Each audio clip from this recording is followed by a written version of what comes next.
Dan kepada kami, Assalamualaikum warahmatullahi wabarakatuh. Salam sejahtera untuk kita semua. Baik, ini luar biasa memang kehendak oleh Hajat Ngabuburit. Ya. Mungkin baik. Kenapa, Bu Mina? Slide-nya next saja.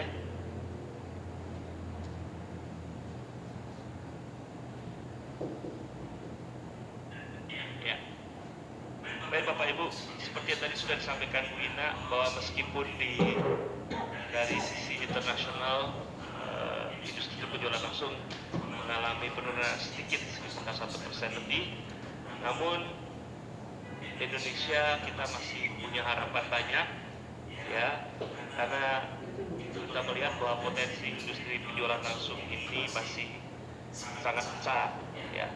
Apalagi industri kita yang tercinta ini kita sudah saksikan dan kita sudah alami sendiri.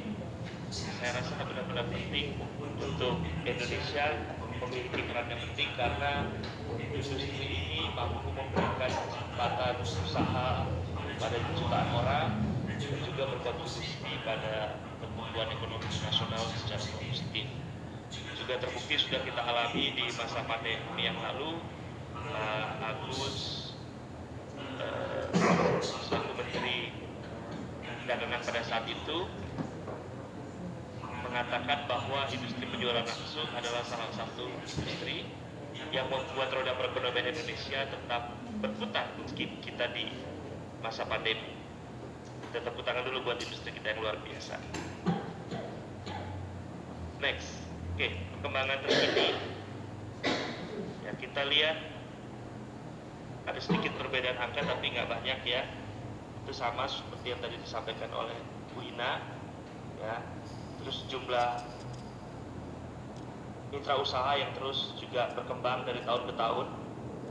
Ini kalau data kami kurang lebih 6 juta orang. Ini kalau kompak nih lolos parliamentary threshold nih, masuk nih Bu Ina, ya. Oke Bapak Ibu, jadi ini luar biasanya industri kita di saat ini.